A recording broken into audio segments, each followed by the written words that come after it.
Inès Varda, est-ce que c'est votre nom véritable? Oui, bêtement. Mon père s'appelait Varda. Et il était grec, oui. Mais enfin, il était un grec, vous savez, un grec honteux. Il avait le complexe, des marchands de tapis. Il n'était pas du tout, mais enfin, vous savez, il y a des gens qui sont honteux d'être du Moyen-Orient, alors il nous a pas élevés comme des enfants de Grecs. Vous voyez, il s'est fait naturaliser français, alors il nous a élevés comme des Français. Votre mère était française? Ma mère était française, était marseillaise. Et vous avez vécu cette toute petite enfance à Bruxelles? Ah non, j'étais élevée à 7. À 7 dans le Midi. Mais c'est quand même plus tard, c'est à 11-12 ans que vous arrivez à 7, non? Ah oui, mais vous savez, moi, ça compte pas avant. Non. Vous savez, cette chose de la petite enfance... Enfin, il y a des gens pour qui, si vous voulez, l'inspiration est entièrement basée sur leur enfance, leur petite enfance. C'est certainement vrai, Freud le dit, ça doit être vrai. Mais vous voyez, personnellement, ça a assez peu d'importance. Par exemple, je ne fais pas des films avec beaucoup de flashbacks, je ne suis pas... Enfin, si vous voulez, pour moi, le conditionnement, l'imagination, les problèmes ne trouvent pas tous leur source dans l'enfance. Je ne crois pas tellement. Moi, j'ai eu l'impression de commencer à vivre à 7. J'avais déjà 10 ans, donc. Dans le Midi, c'est un port, vous savez, entre Marseille et l'Espagne. Et c'est beau comme tout. Il y a des canaux, il y a des bateaux, il y a tout un mouvement avec tous ces ponts. On traverse tout le temps des ponts. Enfin, surtout à cette époque, parce qu'il y avait des ponts tournants, il y avait des ponts qui se levaient, il y avait des ponts qui glissaient. Une espèce de jeu comme ça, de tout le temps traverser des canaux. C'est un peu comme Venise, mais moche, vous voyez. C'est une sorte de Venise du pauvre. C'est magnifique. C'est une ville très mystérieuse, parce qu'il n'y a rien à voir, et que donc le charme vient d'autre chose. Il n'y a rien à visiter, si vous voulez. C'est une ville absolument pas touristique. Et toute la famille s'est transportée là, mais ça voulait dire quoi, toute la famille? On était 5 enfants, et ma mère, qui très courageusement s'est occupée de nous toute seule pendant toute la guerre. Et après, finalement, j'ai plus senti, si vous voulez, l'énergie de ma mère et sa présence que celle de mon père, qui n'était pas tellement là. Mais est-ce que vous êtes l'aîné de cette famille? Non, pas du tout, j'étais au milieu. Et ça n'a pas beaucoup compté pour moi, vous voyez, j'ai toujours eu l'impression que c'était une famille, si vous voulez, bourgeoise en termes de position dans la société, de goût, d'opinion, et ça m'ennuyait. Même pas que j'avais des idées politiques, parce qu'on n'en a pas à 7 et 8 ans. Non, quand vous parliez de la petite enfance. Petite enfance, je l'ai ressenti comme un ennui total duquel il faut sortir au plus vite. Et à 7, j'ai aimé beaucoup le port. J'ai fait beaucoup d'amis là-bas, beaucoup d'amis, je me suis beaucoup amusée. J'aimais beaucoup, j'allais à la pêche, j'aimais beaucoup l'eau. Je grattais des bateaux, je faisais un tas de choses, je faisais mes études aussi, vous savez. Mais si vous voulez... le côté freudien et tout ça, parce que toujours quand les gens vous parlent de votre enfance, de votre truc, ils essaient de vous faire dire un truc. Ah, voilà l'explication. Voilà oui. Pourquoi elle est cinéaste, voilà pourquoi elle pleure, voilà pourquoi elle rit, voilà. J'ai pas ça. D'abord, je peux même pas dire que je connais très très bien, parce que je suis pas une tête philosophique. Je veux dire, je ne lis pas Freud, je ne lis pas Jung, ce n'est pas mon truc. Mais je suis anti-Freud de toute façon, parce que toute la psychanalyse, disons que la méthode est magnifique, mais toute la psychanalyse est basée sur le fait que les femmes sont des hommes loupés, des hommes manqués, qu'il leur manque un sexe pour être un homme. Et ça m'a tellement fait rigoler toujours, parce que moi je me suis toujours tellement sentie bien d'être une femme, et j'ai toujours pensé que c'était une chance extraordinaire d'être un sexe féminin, si vous voulez, d'avoir les possibilités féminines. J'ai jamais pensé que j'étais un homme moins quelque chose. J'ai toujours pensé que j'étais ce que j'étais. Mais c'est parce que, enfin, je vais peut-être jouer le jeu freudien, là, c'est parce que votre mère, justement, avait le rôle de chef de famille. Pas du tout. J'avais un père extrêmement oriental. Il était vraiment le chef de famille, à la limite un peu tyrannique d'ailleurs, très tyrannique, très chef... Non. J'ai pas du tout une mère forte, j'ai une mère courageuse, mais douce dans la tradition d'une femme extrêmement douce, charmante, calme, obéissant à son mari. Non, pas du tout, non. C'est pas du tout à cause de ça. Au contraire, non, moi j'ai simplement pensé que c'était formidable d'être une fille. Parce qu'on avait toutes les possibilités des hommes, plus celle d'avoir des enfants. Ce qui fait que ça me semble plutôt un plus. Mon début à Paris, vous savez, j'ai gardé ce sentiment d'être une provinciale qui a des racines très fortes hors de Paris, qui déteste Paris et qui souffre beaucoup de Paris. Si vous voulez, j'ai été une mélancolique pendant au moins 4 ou 5 ans à Paris. Bah, je faisais beaucoup de choses, mais je veux dire, j'avais ce regret des grands espaces, de l'eau, comme tous les gens qui vivent dans des ports. Vous savez, les rues de Paris, c'est pas très rigolo, c'est sale. J'aimais bien les gens que je voyais, si vous voulez, mais le lieu, je l'aime pas. Même maintenant, à la limite, je suis pas quelqu'un qui vous dit Paris, c'est merveilleux. Mais quand je dis ça, je veux dire, je me suis ennuyée parce que j'arrivais pas encore à faire ce que je voulais. Et le temps des études est un temps très riche, mais en même temps, c'est un temps de préparation pour quelque chose d'autre. Vous voyez, alors j'avais parfaitement conscience que fait des études pour faire autre chose après. Je ne savais pas encore quoi. Vous voyez, je n'étais pas quelqu'un qui avait une vocation, qui voulait être cinéaste. Donc, comme je ne savais pas quoi, je travaillais très dur en me disant ça va venir, mais si vous voulez, j'étais peut-être impatiente même de savoir ce que je voulais. Vous étiez une active qui se freinait pour apprendre. Oui, c'est ça, au fond. Et comme tant qu'on n'a pas décidé ce qu'on va faire, on est un petit peu comme on tourne débrayé, vous voyez. Alors, je ne sais pas spécialement avoir des images mécaniques, mais effectivement, j'avais embrayé sur rien.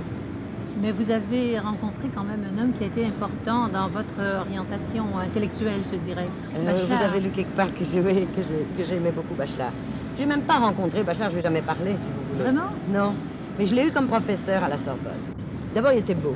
C'était un superbe vieillard, une grande barbe, mais comme ça, une barbe de conte de fées, vous voyez pas du tout la plupart. Un truc comme ça, très très long, très frisé. Ce regard extrêmement doux, comme un vieux sage, extrêmement gentil. Et vous savez, ça, enfin, c'est essentiellement la psychanalyse des matières, psychanalyse de l'eau, du feu, alors les rêves, la rêverie du repos. C'est-à-dire, il faisait des cours, il parlait du grenier, où il parlait de la cave, où il parlait de la pâte à pain. Il parlait de choses tellement réalistes, tellement... Alors, ça me touchait énormément parce qu'il était, si vous voulez, il essayait de comprendre d'une façon tout à fait subtile, tout à fait profonde, les choses qu'on touche, les choses où on est, les endroits. Il parlait de la maison, où il parlait de l'air, ou de l'eau qui coule, ou les rapports de la femme et de l'eau, et toutes ces espèces d'images. Si vous voulez, il démolissait le symbolisme en tant qu'école littéraire. Il le rendait une école de la vie. Et ça, c'est magnifique. Et personnellement, c'était un peu Seth qu'il vous rendait, peut-être. Hein? Moi, il me rendait Seth, et puis il me rendait surtout il me donnait surtout l'envie de donner à voir, comme si c'était des choses qu'on pouvait toucher et qu'on pouvait sentir. Mais c'est pas là que vous avez attrapé le virus de la photo et du cinéma, dans le fond. Pas tellement, j'y ai pas pensé à l'époque. Vous savez, les voies de la conscience de soi sont très bizarres. Je n'y ai pas pensé. J'écoutais Bachelard, je me disais c'est un type formidable. Je me dis, je ne lui ai même pas jamais parlé, j'ai jamais passé un examen avec lui. Mais disons, toutes les études que j'ai faites, tout le reste m'a semblé pure sottise. Enfin, j'ai suivi des cours et des cours en me disant, mais de quoi on parle, à qui on s'adresse, à quoi ça sert. J'avais pas le courage, parce que vous savez, il n'y avait pas de drop-out à l'époque. Il n'y avait pas tellement de gens qui disaient, allez, merde, aux études, on s'en va. Alors, je suivais un peu mes études sans savoir pourquoi. Alors, c'est pour ça que ce Bachelard m'a semblé quelque chose d'extrêmement tonique. Alors, après, quand j'ai pensé qu'il valait mieux faire quelque chose de pratique, j'ai choisi la photographie parce que je me suis dit, on touche le négatif, on développe, on agrandit, on touche un appareil, on voit des gens, on parle à des gens. Vous voyez, donc, je suis devenue photographe en me disant, c'est un métier très vivant. Et alors, photographe, je suis devenue photographe de théâtre grâce à Jean Villard, qui était de Sète, qui était donc de ma ville natale. Et il a commencé le Festival d'Avignon, il était totalement inconnu, personne n'avait d'argent. Et on me payait mon voyage et mon défraiement à condition que j'aide. Alors j'ai fait toutes sortes de choses, j'ai fait la régie, j'ai aidé à porter de l'eau dans les loges, j'ai joué de la guitare sur le plateau pendant le monologue de Richard II, j'ai peint des drapeaux, enfin j'ai fait tout ce que je pouvais faire, plus quelques photographies. Mais là, vous étiez bien dans votre peau. Ben, j'étais bien dans ma peau, j'étais contente parce que je faisais des choses, j'avais l'impression d'avoir des contacts réels avec des gens. Et quand mes premières photos ont passé dans des revues de théâtre, j'étais fière, comme tous les débutants, j'étais absolument exaltée. Et puis, peu à peu, je suis devenue photographe. Et quand Villard a fondé alors le TNP, le Théâtre National Populaire, à Paris, avec Gérard Philippe, à Suresnes, à Paris, je suis devenue leur photographe officiel et j'ai fait ça, en fait, 10 ans. Même quand j'étais cinéaste, j'ai continué à être leur photographe parce que le cinéma ne nourrit pas ni son homme ni sa femme. Mais le passage de la photo au cinéma, ça le paraît passage naturel, mais... Non, j'étais photographe et j'ai écrit un film. Le premier film, ça s'appelle La Pointe Courte, que j'ai écrit en 53. Donc c'est vraiment vieux, il y a 20 ans. Et je l'ai écrit comme on écrit un poème qu'on mettra dans un tiroir et que personne ne lira. Vous voyez, j'ai jamais pensé ni faire le film, ni qu'il apparaîtrait sur un écran. Je n'allais pas au cinéma d'ailleurs. J'ai pas vu. Je crois, j'ai essayé de faire un bilan un jour, je crois que jusqu'à 25 ans, j'ai vu 5 films. La Pointe Courte, non seulement c'est parce que c'était une chose que je connaissais, mais c'était un lieu qui m'a inspirée. J'ai toujours commencé mes films en étant inspirée par des lieux qui sont si forts. J'ai l'impression qu'ils me donnent l'idée de faire quelque chose. Donc c'est La Pointe Courte qui m'a donné l'idée de faire un film, pas seulement sur La Pointe Courte, mais sur un ensemble de sujets. D'accord. Ce film-là a été a été monté par René, je crois. Vous avez demandé, vous avez été un peu, peut-être, je ne sais pas, dépassé par la pellicule? Pas du tout. Pas du tout, c'est pas du tout ça. J'ai écrit mon film absolument précisément, en dessinant tous les cadres. J'avais une idée, comme tous les gens qui ne sont pas professionnels. Dans un sens, ils sont super professionnels. Si vous voulez, ils imaginent tout avant de commencer. Donc j'avais complètement écrit mon film. Et par ailleurs, je n'étais pas monteuse. Donc quand il a été tourné avec une équipe de jeunes gens et de filles qui étaient tous jeunes, assez inexpérimentés, sauf un qui était Carlos Villar-de-Beau, qui a été mon assistant et mon aide. C'est vraiment grâce à lui que j'ai pu faire le film. Il fallait monter le film. J'avais 30 heures de projection comme tous les longs métrages. Je veux dire, j'avais je ne sais pas combien de mètres de film. J'ai demandé à Alain René, que je ne connaissais pas du tout, et qui était un monteur, il ne faut pas l'oublier. Il avait seulement fait des courts-métrages, il était un monteur de métier. C'était normal de lui demander de monter un film. Mais pour vous, Pointe Courte, est-ce que ça a été je commence une carrière dans le cinéma? Pas du tout. D'abord, je ne crois pas à la carrière. Je ne suis même pas en train de faire une carrière de cinéaste. Le mot même de carrière, j'aime pas. Non, c'était un film. Et Alain René a eu finalement l'extraordinaire talent et la sagesse de se dire, c'est un film bizarre, c'est un film lent, il faut le monter comme il a été écrit. Si vous voulez, son extraordinaire habileté, il ne l'a pas mise en route, si vous voulez, pour faire un montage brillant d'un film maladroit. Il a au contraire été complètement modeste en essayant de garder au film sa personnalité, quelle qu'elle soit. Mais il ne vous échappait pas le film pendant ce montage? Pas du tout, puisque c'était exactement ce qu'on avait préparé. Mais il essayait de donner le rythme vrai, d'abord choisir les prises, faire le travail. J'ai appris à monter avec lui, si vous voulez. Mais il était monteur, il avait fait seulement Guernica comme court-métrage. Enfin, il avait fait aussi Van Gogh. Mais je veux dire, il n'avait pas encore fait de long-métrage, donc il n'avait pas cette notoriété, si vous voulez, qu'il a maintenant. Il était connu comme un très bon réalisateur de court-métrage. Et quel effet ça vous a fait de voir Pointe Courte signer Agnès Varda? Bon, signer, c'est pas une histoire de signer. Ça m'a fait beaucoup d'effet de voir que j'avais fait un vrai film. Et j'étais très impressionnée, si vous voulez, quand on m'a dit il faut le montrer. Je croyais que ça allait rester chez moi. Après le Cléo de 5 à 7, bon, alors c'était l'histoire d'une chanteuse très belle, très blonde, et alors elle s'aperçoit qu'elle a un cancer. Et elle a peur, et parce qu'elle a peur, elle pense à elle-même, elle se redéfinit. Bon. Et bien après ça, on m'a proposé un tas de films, de belles femmes malades, ou bien La vie de Marilyn, ou bien une autre chanteuse qui meurt, ou une Cléo de Mérode, et des trucs comme ça. Bon, alors moi je veux pas répéter. Après le bonheur, bon, c'était un couple, un homme, une femme, plus une autre femme. Alors là, j'ai eu des propositions fantastiques d'adultère, de trio, de 3 femmes, 2 femmes. Comprenez, si vous faites 2 sous avec un sujet, alors les producteurs et distributeurs sont prêts à vous donner de l'argent pour recommencer. C'est pour ça que je vous dis que je ne veux pas faire une carrière, c'est ça que je veux dire. J'aurais pu faire une carrière, ça j'ai jamais voulu, ça m'intéresse pas. Parce que vous voulez choisir vos films, et moi j'en étais au fait que... Je veux chercher, je veux continuer à chercher, si vous voulez. Je veux que dans ma tête, ce soit tout le temps la recherche de quelque chose, ce soit tout le temps la remise en question de moi par rapport au cinéma, et donc du cinéma que je suis capable de faire. Et quand j'ai fait Lions Love à Hollywood, j'aime autant vous dire que c'était une sacrée différence. Je ne sais pas si vous l'avez vu, c'est complètement différent de mes autres films.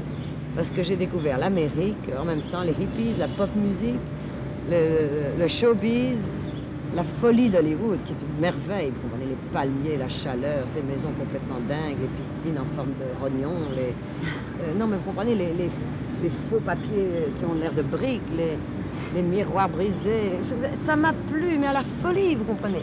Et tout d'un coup, le bon goût français, la mesure, l'éducation, ça m'a semblé le total ennui. Enfin, je me suis dit, mais il est essentiel, enfin, dans ça. Vous comprenez, le classicisme, même dans le bonheur, le classicisme français.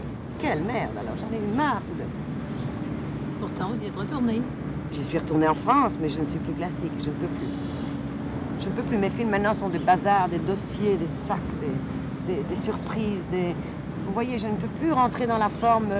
Peut-être je reviendrai, vous voyez, mais la forme classique du récit, ça commence, ça continue, ça finit. J'ai fait un film qui s'appelle Nausicaa. C'est un dossier sur les Grecs. C'est un dossier, c'est une fiche, c'est une...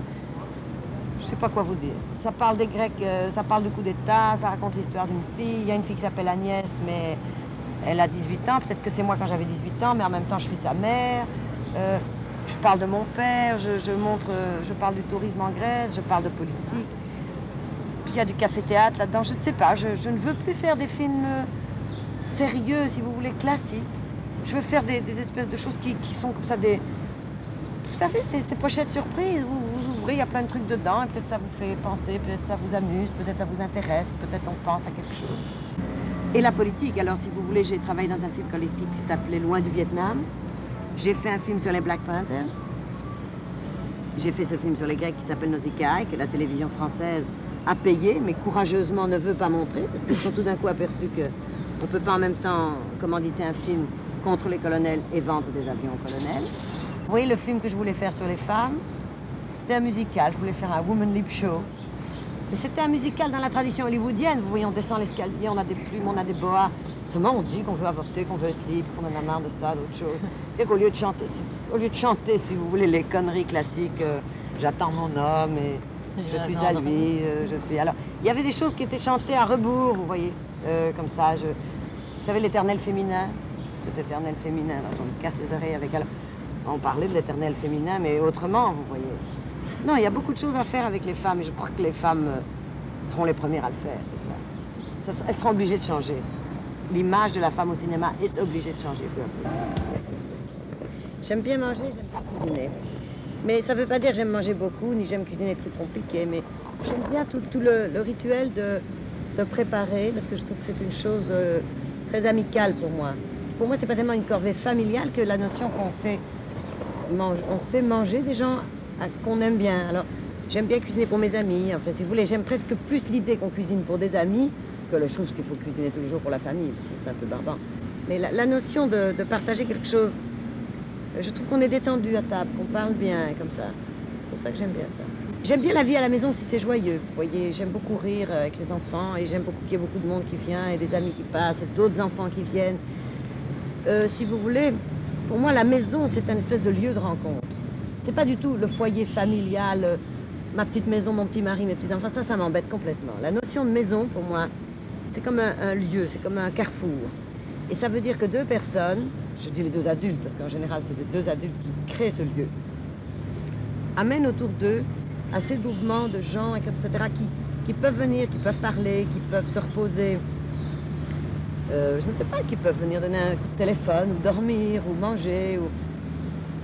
Même à Paris, vous voyez, je parle beaucoup avec les gens de ma rue. Je vis au rez-de-chaussée, vous comprenez? Alors, on ne fait pas à l'américaine des provisions pour une semaine qu'on bloque dans le réfrigérateur, pas du tout. On va 4 fois par jour chercher quelque chose. On va chercher 3 œufs, après on va chercher du pain, après on va chercher de la viande. C'est certainement pas du tout rationnel en termes de... Comment ça s'appelle? Management? Quelque chose comme ça. Enfin, l'organisation, si vous voulez, n'est pas bien, mais par contre, les contacts sont très rigolos. Oui. J'aime bien les pique-niques aussi, manger sur l'herbe, pas trop. Mais oui, votre mari n'aime pas tellement ça, non? Manger, si, il a En bien pique-nique? mangé. Ah, les pique-niques, non, il n'est pas spécialement, pas tellement mettre son derrière sur le gazon. Mais on ne peut pas non plus choisir un homme en demandant « cherche homme qui aime les pique-niques ». Ça me semble une Petite annonce. petite annonce. Qu'on est l'homme idéal, c'est toujours fait sur des bêtises, là, enfin. Effectivement. Non, mais il est bien, vous savez. Oui? Il fait des films, il s'appelle Jacques Demy. Il est gentil, il est agréable à vivre. Il a du talent, c'est ce que je peux dire. Oui. On s'entend bien. Il l'aime bien parce que je crois que je le fais rire. Alors, je crois que ça compte beaucoup dans la vie des hommes, que les femmes soient pas trop ennuyeuses. J'ai l'impression que ça compte beaucoup. Et très souvent, moi, quand je suis ennuyeuse, c'est comme si j'étais dédoublée tout d'un coup. Je me dis, oh là là, on est barbant et les gens autour de vous s'embêtent et comme ça. C'est terrible. Alors vous faites le clown? Je fais pas spécialement le clown, mais j'aime bien rire, je dois dire. Vous avez tout à l'heure parlé de cette vie familiale que vous aimeriez retrouver avec Jacques Demy, qui est votre Attention, mari. je parle de famille imaginaire. Hein. Oui, Quand oui. je dis vie familiale, c'est pas systématiquement la vraie famille, les parents, les grands-parents, les oncles et les tantes. Est-ce que C'est- ceux-là, c'est vous le les groupe. voyez? Est-ce que cette famille-là, vous la Ça voyez dépend, aussi? très peu.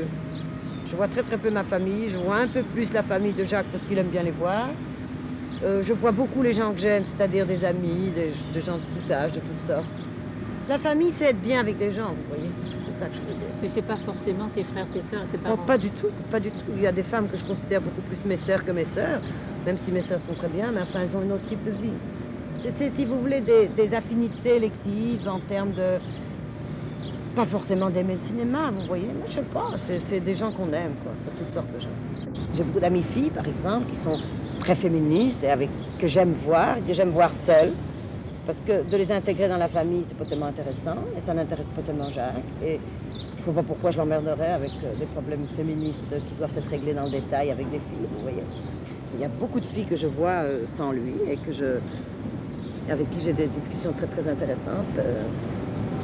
Mais il n'est pas concerné par les problèmes féministes? Pourquoi est-ce qu'il serait concerné? Il n'est pas une femme. Oui, mais les hommes ne sont pas concernés. Oh, ils ne sont pas concernés, franchement, à part 2 ou 3 sympathisants qui sont des sortes de... ils ont une sorte de tentation de l'héroïsme, vous voyez.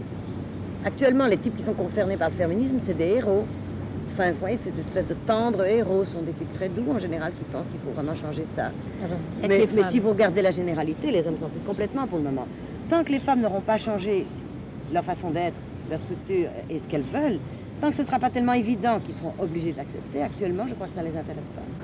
Il se trouve que moi, je fais le même métier que Jacques. Alors, au moins, sur le plan professionnel, on comprend les problèmes, les angoisses, les déceptions, les joies, les excitations. Vous savez, quand un film sort, on est excité. Bon, il n'est encore jamais arrivé que nos 2 films sortent ensemble le même jour. Parce que peut-être que là, il y aurait eu une difficulté. En général, on ne tourne pas en même temps non plus. Comme ça, celui qui tourne, ben, l'autre est un peu plus présent là, et puis l'autre monte et l'autre tourne, vous voyez. Et puis, vous savez, c'est un métier, on ne tourne pas tellement souvent. Même quand on se bat comme un diable, on tourne un film tous les 2 ans. Mais c'est important le fait que vous fassiez tous les 2 le même métier. Ce serait impossible pour vous de vivre avec quelqu'un qui ne fait pas ce métier? Oui, si je l'aimais, sûrement. J'aimerais bien vivre avec un peintre parce qu'ils sont calmes, ils sont silencieux, j'aime bien l'odeur de la peinture. Et ils n'ont jamais peut-être le problème de tourner, tout ça. Je sais pas, je dis ça, mais j'en sais rien. En même temps, c'est très agréable de pouvoir parler de métier de façon détendue, agréable. Enfin, on va voir des films, ça nous intéresse tous les 2. Si vous vivez avec un ingénieur qui va tout le temps à des congrès scientifiques, je sais pas qu'est-ce que je ferais. Bon, quand on va à un festival de cinéma, ben, on a tous les 2 les mêmes raisons d'y aller, le même goût pour voir les films, et puis le même, je sais pas, presque les mêmes amis, les mêmes... vous savez, la grande mafia internationale des gens qui aiment le cinéma et qu'on trouve partout, ben, ce sont des amis communs. C'est bien. Oui. Non. Je croyais que ça roulait pas. Bon, alors, on était à la famille. On était en couple, le couple. là. Oui, Le couple, le beau sujet, là. Mais oui. Pas fontaine dedans. Mais oui. Ça me fait suer toujours, ces choses que je parlais des couples et des trucs. Mais oui, enfin, mais vous avez fait des films là-dessus. Ah oui, j'ai fait important, des films non? là-dessus, oui, oui, oui. Et puis le couple, c'est une notion sociale très importante. Alors évidemment, on est obligé de faire face à cette notion, de la refuser, de l'accepter, de tricher, de rigoler, mais on est obligé. Alors le couple social est une sorte d'horreur parce que ça veut dire le mariage, ça veut dire s'enfermer, ça veut dire, je sais pas moi, s'espionner, s'emmerder, se limiter. Enfin, la plupart du temps, ça consiste à tuer l'épanouissement de l'autre. Et même dans un couple qui essaye de ne pas faire ça, c'est ça le grand handicap, c'est qu'on risque d'étouffer la personnalité de celui ou de celle avec qui on vit. Mais comment vous arrivez à ne pas vous étouffer? Je ne sais pas si j'arrive, moi je ne sais pas. Peut-être que j'étouffe Jacques Demy, peut-être qu'il m'étouffe, je sais pas. Non, je veux dire que c'est extrêmement difficile. Et vous voyez par exemple, Demy a une personnalité de cinéaste très forte et très différente de la mienne. Et j'adore ces films, vous voyez, mais je serais incapable de les faire, mais ni de les imaginer, ni de les faire. C'est tout à fait loin de mon monde mental. Et la réciproque est vraie. Il regarde mes films, je crois qu'il les aime beaucoup, mais il ne sait pas d'où ça vient, vous voyez. Et on n'a jamais vraiment cherché à se comprendre en termes de faire des explications de texte ou de personnalité, vous voyez. Moi, je crois qu'entre les gens, il faut se sentir, il faut communiquer, mais pas forcément comprendre. Je ne suis pas sûre qu'on puisse comprendre quelqu'un d'autre. Et la plupart du temps, les hommes sont vraiment incompréhensibles pour les femmes et réciproquement.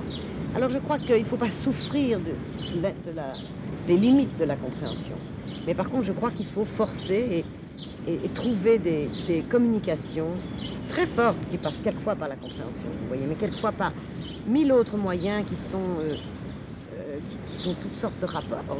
Ça va des rapports sexuels aux vibrations, au silence, aux joies d'être ensemble, toutes les choses qu'on peut partager, vous voyez, au plaisir, toutes sortes de plaisirs, aux voluptés de l'existence qui sont énormes, vous voyez, qui ne sont pas... Je trouve très triste, si vous voulez, qu'on parle toujours de volupté et de plaisir liés au sexe. Je crois qu'il y a des voluptés et des plaisirs gigantesques dans l'existence et que ce sont des choses qu'on doit partager dans le sens du bonheur avec d'autres. Et plus particulièrement avec celui ou celle avec qui on vit, évidemment. Et il faut accepter de ne pas comprendre. Oui, c'est dur, ça. Moi, quand j'étais jeune, je voulais comprendre. Je voulais comprendre, j'aurais voulu parler pour comprendre. Je pense que c'est toujours la parole qui est la clé. Bon, la parole est évidemment un des moyens de comprendre, mais pas toujours. Et puis les paroles ont des limites, et puis le vocabulaire qu'on emploie est quelquefois aussi une source de malentendus. Alors les mots sont des limites, les explications sont limitées. Je crois qu'il y a quelque chose de beau. Enfin, pour moi, c'est comme ça, l'amour, c'est de voir quelqu'un qui vit, d'aimer comme il vit, d'essayer d'aimer totalement comme quelqu'un vit ce qu'il doit faire et de trouver un plaisir dans ça. Parce qu'il y a un plaisir à voir, exactement comme de voir pousser les enfants, de voir leur personnalité s'épanouir, etc. Évidemment, on les influence, évidemment. Mais comment vous en êtes arrivé à accepter de ne pas comprendre? Parce que j'ai tellement souffert quand j'avais 20 ans de ne pas comprendre les autres. Je pensais que, femme ou homme, je voulais comprendre, j'aurais voulu être eux, si vous voulez. Au fond, l'envie qu'on a de comprendre, c'est je voudrais être toi. Je voudrais être tellement toi que je te comprendrais. Je peux pas être toi, je peux pas être lui, je peux pas être... Ou alors faudrait être tous les autres, c'est impossible. Alors, on voudrait se décerveler pour devenir quelqu'un d'autre, c'est pas possible, on souffre trop. Tu sais, j'ai beaucoup souffert de ça quand j'avais 20 ans, enfin, t'as 25 ans, disons. Et après, je me suis dit, mais il y a une merveille. Au contraire, c'est de se dire, je ne comprendrai jamais. Et je serai donc toujours tellement assoiffée de cette connaissance que je vais tourner autour. Si vous voulez, cette soif, ça devient une forme d'amour, une forme d'attirance des autres. Je trouve ça très intéressant. Vous voyez, ça me donne l'idée que l'amour ne peut jamais être ennuyeux. On est allé se mettre juste devant cet arbre. Hein? Alors on est là par hasard. Oui, mais je suis venue moi pour un festival de femmes et on se sent devant un sexe. Et il y a des gens qui ont été mettre une tôle là au fond. Vous imaginez un peu? Tout le problème de la contraception est là. Ah, il y a du troisième sexe peut-être. Mais vous savez que moi je voulais faire un film, il y a depuis 3 ans en France, je veux faire un film sur la contraception, les histoires d'avortement, les lois françaises, etc. Je vois l'enfer. J'arrive pas à trouver l'argent. Les Français sont absolument allergiques à ce genre de sujet. Ils ne veulent pas en entendre parler. C'est épouvantable. C'est pour ça que quand je vois comme ça bouge ici, comme les lois changent en Amérique, au Canada, vous voyez, oh, je trouve dégoûtant. Et on se bat en France, on fait des meetings. Vous savez, le dernier meeting où il y avait un procès à Bobigny pour une petite fille qui avait été avortée, qui avait 16 ans et qui a été jugée et tout. Alors on a été manifesté, etc. Moi j'avais un ventre comme ça, c'était 3 jours avant d'accoucher. Et je hurlais, vous savez, nous sommes tous des avortés, jugez-nous. C'était formidable. Mais elle a été acquittée, à l'air de rien. Il est certain que quand on fait une action très précise sur un cas, on gagne, vous voyez. Mais on n'arrive pas à faire changer la loi. Alors ils vont la changer et on va obtenir cette chose extraordinaire qu'on aura le droit d'avorter quand on est en danger de mort. Un beau cadeau. Alors évidemment, c'est nul. Alors ils ont l'impression qu'ils sont tolérants, qu'ils ont fait un changement à la loi. Et en fait, c'est nul, quoi. C'est absolument nul. Mais vous croyez que vous pouvez faire quelque chose? Vous êtes très concerné par ces problèmes. Je suis très concernée parce que je crois que c'est très important pour les femmes, vous voyez, de pouvoir choisir leur maternité. Parce que toute leur vie, tout leur destin est lié à ça. Est-ce qu'elles veulent ou pas des enfants? Comment elles les veulent? Quand elles les veulent? Et ensuite, comment ils seront élevés? Alors évidemment, là, la société, pas plus au Canada qu'ailleurs, n'a pas encore résolu le problème. C'est certain que l'éducation des enfants pose un tel problème pour la femme qui travaille que c'est dramatique. Elle est toujours partagée. Mais vous êtes confronté avec ce problème, comment le résolvez-vous? Vous avez 2 enfants, je crois. J'ai une grande fille qui a 15 ans. Eh bien, j'élève ma fille, hein, j'essaye. J'élève ma fille en lui disant qu'il y a une chose importante, c'est de tenir debout. D'être quelqu'un qui est face à la vie debout, avec un métier, une possibilité de subvenir à ses propres besoins et savoir vivre seule. Savoir vivre seule. Une femme doit savoir vivre seule. Une femme doit savoir comment se comporter, comment passer une journée, une soirée et une nuit seule. Ça ne veut pas dire qu'elle doit choisir de vivre seule. Vous voyez? Indépendance financière, indépendance psychologique, dans le fond. Ça, c'est sûr. Pour commencer. Et ensuite, si elle choisit de vivre pas seule, c'est très bien. Et j'ai maintenant juste un bébé qui a 7 mois. Alors, vous voyez, je suis en face du problème de 2 façons très différentes. Parce que c'est pas parce qu'un enfant a 15 ans qu'il n'a pas du tout besoin. Au contraire, une fille de 15 ans, elle a besoin de parler, elle a besoin de se sentir comprise, justement à cet âge où ça compte tellement. Et il faut donner du temps aux enfants. Alors ça, c'est magnifique, parce que c'est un rapport de qualité. Vous voyez, vous pouvez voir une fille de 15 ans pas beaucoup de temps et avoir un rapport très bon. Et ça lui suffit, en fait. Les enfants n'ont pas besoin d'une quantité de rapport, ils ont besoin d'une qualité de rapport avec les parents, je crois. Par contre, tout petit, il y a une quantité. Un bébé de 7 mois, ça, c'est pas la qualité de mon rapport avec lui. Pour moi, c'est les biberons, les trucs changés, tout, le bain, les trucs, la gymnastique. Même en ne l'acceptant pas, la société vous oblige un peu à jouer un tas de rôles, dont celui de épouse, dont celui de ménagère et dont celui de mère. Ce sont des rôles qui ne m'embêtent pas tellement, spécialement celui de mère qui me plaît bien. Mais ces rôles-là m'ont mangé la moitié de mon temps, vous voyez. Et comme la société n'est pas faite autrement, je n'ai pas de possibilité maintenant de changer tout ça. Moi, je ne peux pas, je peux seulement tout doucement réfléchir, parler avec d'autres femmes, voir qu'est-ce qu'on veut qui change, parce que effectivement, la joie que j'ai, par exemple, à faire du cinéma, à tourner, enfin, le plaisir pour moi de faire un film est énorme. Bon, en plus, j'ai l'impression que je fais vraiment quelque chose pour lequel j'ai des aptitudes, disons. C'est pas une question de don, mais maintenant, j'ai le métier en main, je réfléchis, j'ai travaillé, je connais, je sais faire un film. Bon, donc je voudrais en faire tout le temps. Et j'en fais très peu, pour 2 raisons. Une, parce que je cherche des sujets difficiles pour lesquels j'ai de la difficulté à trouver de l'argent. Ça, c'est ma faute, c'est mon goût, disons, artistique. Et deuxièmement, parce qu'une partie de mon temps est rongée par des occupations qui ne sont pas forcément celles pour lesquelles je suis née. Si vous voulez, il n'y a pas un destin de femme. Une femme n'est pas née pour faire des enfants, une femme n'est pas née pour faire la vaisselle. Bon, ben c'est tout.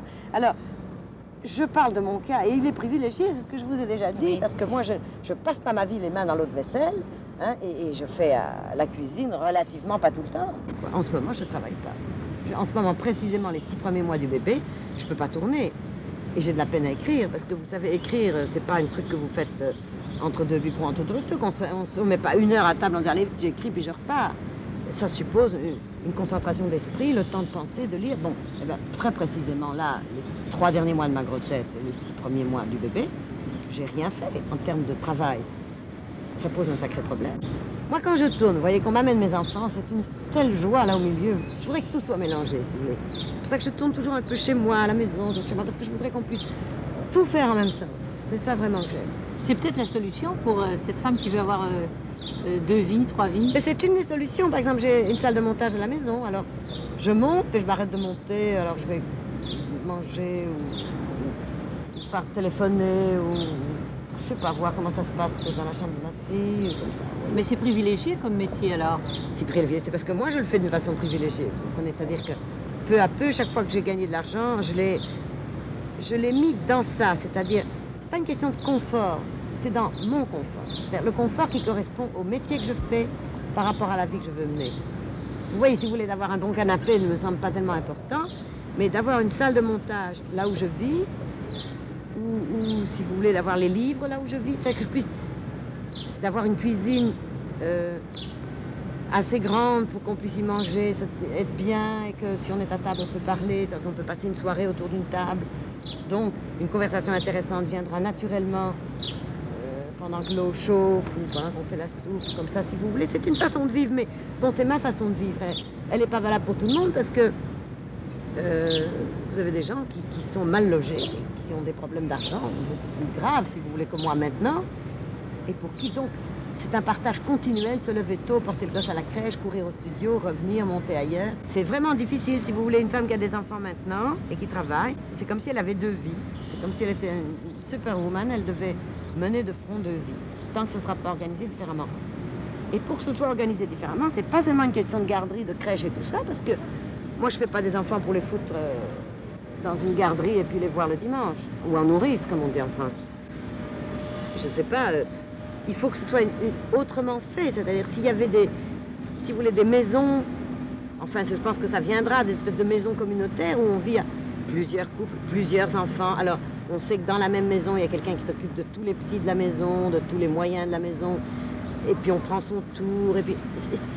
tant qu'il n'y aura pas une notion, si vous voulez, que les gens doivent être ensemble pour prendre les problèmes ensemble, je crois qu'on y arrivera à travailler vraiment, les femmes, parce que moi je suis une femme qui a travaillé, je veux dire, alors on regarde ma filmographie, on se dit tout ce qu'elle a fait, mais non seulement j'ai pas fait la moitié de ce que je devrais faire, j'ai pas trouvé l'argent pour la moitié des scénarios que j'ai écrits.